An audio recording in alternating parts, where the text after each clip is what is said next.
আসসালামু আলাইকুম প্রিয় দর্শক, বিশ্বদিগন্তে আপনাদের সকলকে স্বাগত জানাচ্ছি। দেশ ও বিদেশের সর্বশেষ সংবাদ নিয়ে আবারও আপনাদের সামনে হাজির হলাম। চলুন দেখে আসি এখনকার সর্বশেষ সংবাদ। একসময় বাংলাদেশের সবচেয়ে প্রভাবশালী শিল্পগোষ্ঠীগুলোর একটি ছিল এস আলম গ্রুপ। বিদ্যুৎ, ইস্পাত, চিনি, ভোজ্য তেল, সিমেন্ট, জাহাজ, পরিবহন থেকে শুরু করে ব্যাংকিং, প্রায় সব বড় খাতেই ছিল তাদের শক্ত অবস্থান। কিন্তু সময়ের ব্যবধানে সেই সাম্রাজ্য এখন বড় ধরনের সংকটের মুখে। সবশেষ চট্টগ্রামের কর্ণফুলীতে এস আলম গ্রুপের 11টি বড় শিল্প কারখানা অনির্দিষ্টকালের জন্য বন্ধ ঘোষণা করা হয়েছে।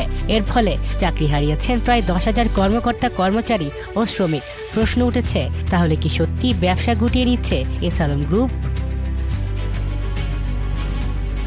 একসময় দেশের একাধিক বেসরকারি ব্যাংকে প্রত্যক্ষ বা পরোক্ষ প্রভাব ছিল এস আলম গ্রুপের। ইসলামী ব্যাংক, ফার্স্ট সিকিউরিটি ইসলামী ব্যাংক, সোশ্যাল ইসলামী ব্যাংক, ইউনিয়ন ব্যাংক, গ্লোবাল ইসলামী ব্যাংক, আল আরাফা ইসলামী ব্যাংক এবং ন্যাশনাল ব্যাংক সহ বেশ কয়েকটি ব্যাংকের সঙ্গে তার নাম জড়িয়ে আসে। অর্থনীতিবিদদের মতে এই ব্যাংকগুলোর ওপর প্রভাব প্রতিষ্ঠার মাধ্যমে দ্রুত সম্প্রসারণ ঘটেছিল গ্রুপটির। তবে রাজনৈতিক পরিবর্তনের পর পরিস্থিতি বদলে যায়। একের পর এক ব্যাংকের নিয়ন্ত্রণ হারায় প্রতিষ্ঠানটি। নতুন পরিচালনা পর্ষদ গঠন করা হয়, বিভিন্ন হিসাব জব্দ হয় এবং নতুন ঋণ ও বড় অঙ্কের লেনদেনে আসে কড়াকড়ি। এদিকে বাংলাদেশ ফিনান্সিয়াল ইন্টেলিজেন্স ইউনিট বা বিএফআইইউর প্রতিবেদনে দাবি করা হয়েছে, এস আলম গ্রুপের নামে প্রায় 2,25,000 কোটি টাকার ঋণের তথ্য পাওয়া গেছে। এর বড় একটি অংশ সরকারি এবং বেনামি প্রতিষ্ঠানের মাধ্যমে নেওয়া হয়েছে বলে প্রতিবেদনে উল্লেখ রয়েছে। একই সঙ্গে অর্থ পাচারের অভিযোগও তদন্তাধীন রয়েছে, যদিও এসব বিষয়ে আইনি প্রক্রিয়া এখনো চলমান। বিশ্লেষকদের মতে, ব্যাংকিং সুবিধায় সীমিত হয়ে যাওয়ায় এলসি খুলে কাঁচামাল আমদানি করা কঠিন হয়ে পড়ে। ফলে ইস্পাত, চিনি, সিমেন্ট ও ভোজ্য তেলের মতো কাঁচামাল নির্ভর শিল্পে উৎপাদন ধীরে ধীরে কমে আসে। শেষ পর্যন্ত একের পর এক কারখানা বন্ধের সিদ্ধান্ত নেওয়া হয়।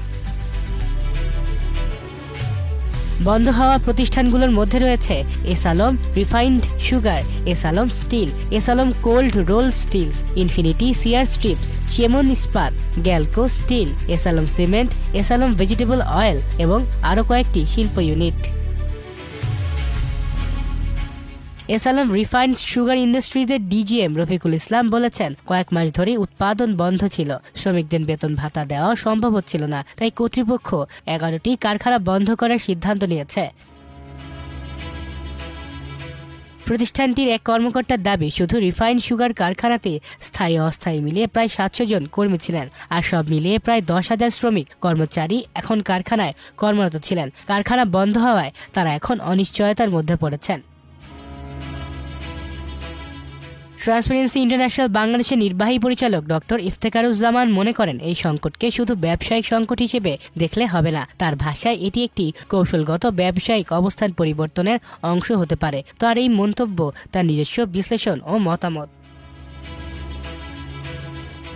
অন্যদিকে বাংলাদেশ অ্যাপারেল ভয়েসের প্রধান নির্বাহী কর্মকর্তা এবং বিজিএমইর সাবেক পরিচালক মহিউদ্দিন রুবেল বলেছেন, এস আলম গ্রুপের বর্তমান পরিস্থিতি দেখিয়ে দিয়েছে যে অস্বচ্ছ অর্থায়ন, দুর্বল কর্পোরেট সুশাসন এবং অতিমাত্রায় ঋণ নির্ভর সম্প্রসারণ শেষ পর্যন্ত কতটা ঝুঁকিপূর্ণ হতে পারে। প্রিয় দর্শক, এখনকার মতো এখানেই শেষ করছি। দেশ ও বিদেশের সর্বশেষ সংবাদ জানতে আমাদের চ্যানেলটি সাবস্ক্রাইব করুন। সাথে থাকার জন্য ধন্যবাদ। আল্লাহ হাফেজ।